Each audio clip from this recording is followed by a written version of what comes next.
right, friend, let's talk about putting the pieces together. My game in this human experience is optimizing my existence, right? Optimizing the way I show up physically, mentally, emotionally, spiritually.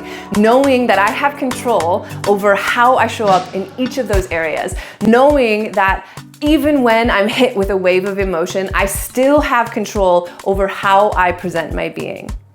So optimizing this existence is a game to me, and I don't mean that I take it lightly. I mean that I actually take it very seriously. We can play and we can have fun in this, but ultimately, being human is a gift because we get choice over and over and over. So I want to talk about putting the pieces together. I want to talk about consistency in the gym, consistency with nutrition, and then recognizing that narrative. We'll talk about rewriting the narrative in a different video, but I want to actually talk about recognizing the narrative before it even comes. Let's talk about consistency in the gym. Our bodies are not wired to want to do the difficult thing. We actually have to use some level of mental toughness to get ourselves to do the things, to expand our strength, right? When we're strength training, we're creating micro tears. We're challenging our body to do something that it's not done before. And our body likes to stay comfortable. Our body likes to stay in easy. It likes efficiency. And so it's sometimes a little bit of a battle to get to the gym or to work out or to do our mobility or to do our cardio and whatever that is. And so I want to talk about how you get there. But just remember, it's really fucking easy to sit on the couch and eat potato chips. It is really fucking hard to have heart disease, diabetes, and need a knee replacement. It's really fucking easy to find an excuse not to work out. But it's really fucking hard to be disappointed in ourselves because we keep repeating the same pattern over and over and over. Even though we know better, we keep doing it. We keep making that choice. It's really fucking easy to use your mental state, your stress state as a reason not to work out. But it's really fucking hard to stay in that mental state for a prolonged period of time. You and I, choose to do the hard things because we know that we show up better in our life when our physical body is operating at its potential. So, to make that choice, to maintain consistency, here's the one thing I want you to do. I want you to develop your baby step, whatever it is. For me, that means going to the gym and doing mobility. For me, that means just walking in the doors and doing some stretches, right? So when I don't feel like going to the gym, this is my bare minimum. It's maybe 12 minutes, right? And so it's like, once I'm in there, I typically spend more time. But if I don't feel like it, I don't have to. And so I need you to figure out what it is for you. Maybe that means putting your gym clothes on and just getting dressed to do the workout. That's your baby step. And you're one step closer. Maybe that means going on your walk, but just going down the driveway and back. That's all you have to do. That's the minimum. Maybe that means doing squats every time you get up from your desk. Whatever it is for you, you get to choose your baby step to keep moving, right? If you feel like you're struggling in that mental toughness area of, I don't want to work out, find your bare minimum. This is how you maintain consistency. And as that gets easier, you'll decide to tack on. And so if you continuously put your clothes on, but you don't actually work out, then make it the next step to go into your gym space, into your workout area. And then you can continue to add to that, but build consistency with that baby step, right? So consistency in that tiny, tiny little bare minimum, that's how we build consistency with the gym. We decide that we're going to take one step. All right, let's talk about consistency with nutrition. Now, this is something that is really easy to waver on. I want you to understand that you really can't fuck it up. Like, ultimately, what you're putting in your body over a long period of time is more important than the once or twice that you fall off of your nutrition plan. So there's two things that I want you to keep in mind with nutrition. Number one, I need you to change your mindset around being on a diet. Since when did eating real food become a diet? Since when did eating whole natural foods that came out of the ground become a diet. It's such a weird world that we live in, that this is the narrative, but what you're doing is eating nutrient-dense foods and you're nourishing your body.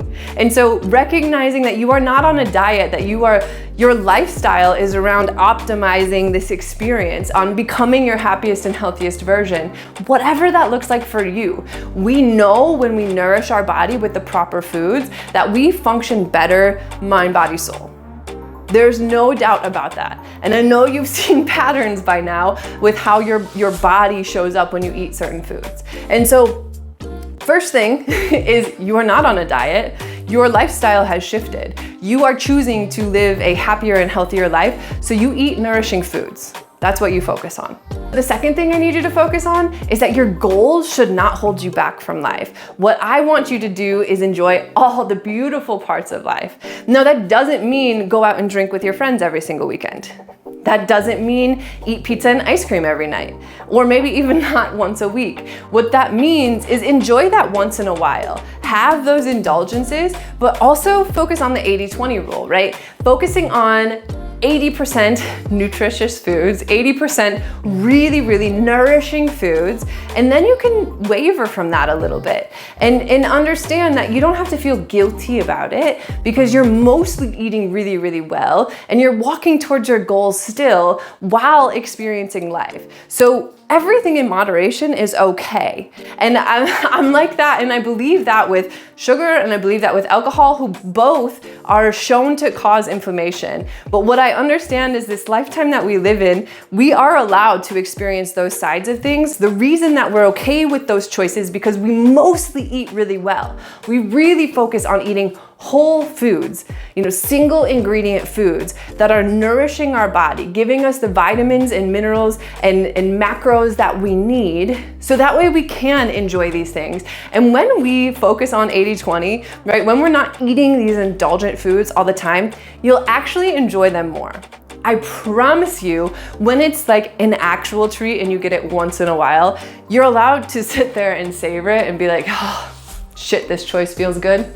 This choice feels good, right? And so you don't have to feel guilty about these things. You don't have to feel bad about yourself for making these choices. You say, I nourish my body, and my body's prepared to process these things because I've been giving it all the things that it needs to function really well. So focusing on these two things, right?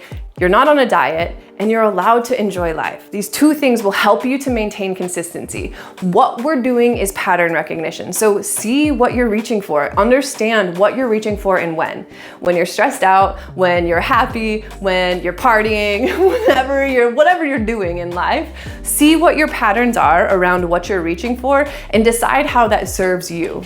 So the consistency in nutrition is just understanding that you truly can't fuck it up. All right, and so that's a really good segue into the third one, and that's understanding your patterns and deciding to get ahead of them, right?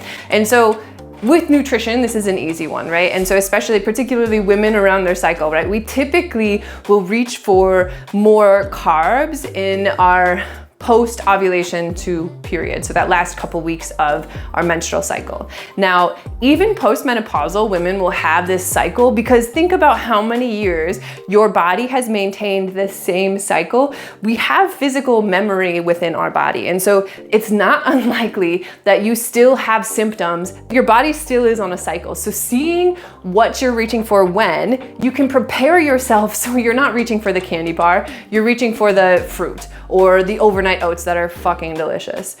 If you have patterns around being out and social, maybe you overindulge when you go out to eat with family or friends, maybe you pre-eat. I do this sometimes when I go to our Sunday dinners. I will eat a healthy meal, a dense, healthy meal, so that way I don't overeat on the snacks and bullshit that's around for everyone that's in a social gathering, which is totally cool to eat. You're totally allowed to have those things, but oftentimes I will prepare myself so I'm not as indulgent. I'm not so fucking hungry.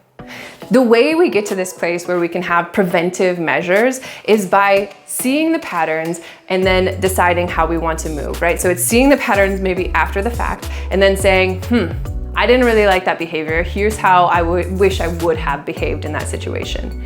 And then chances are you're gonna fuck it up again, because that's what we do.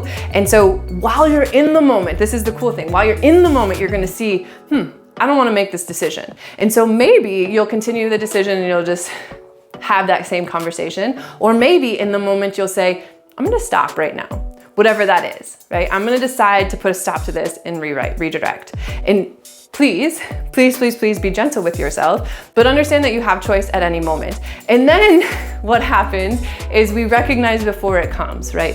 So before that pattern even comes in, we either see and feel a physical response, or we know, particularly, so what comes to mind for me is our menstrual cycle, right? So what I know is, from this day to this day, I want more carbs, and so I'm prepared for that. Or from this day to this day, I'm more emotionally reactive, so my partner's prepared. There's things that I can see in my patterns that I can get ahead of, and I can have conversations about, and I can prepare myself so I don't totally fall off the rails. So that was a lot that I just threw at you as far as maintaining consistency in the gym, maintaining consistency with nutrition, and then getting ahead of our patterns, right? Pattern recognition, and then setting ourselves up for success so those patterns don't derail us. There was a lot in this video, so obviously if you have any questions, please let me know. But this is our opportunity. This is our opportunity to recognize our self-responsibility in this journey. This is our opportunity to play the game. You can be lighthearted about it and almost find the comedy when you fuck it up, right? Find the comedy when it's like, oh, there I am again, doing those same patterns. And then you can be gentle with a redirection, because truly, truly, truly, you can't fuck this up. It's about falling and standing up over and over and over and over and over. You feel me? If you like this video, make sure you subscribe, and I'll see you in the next one.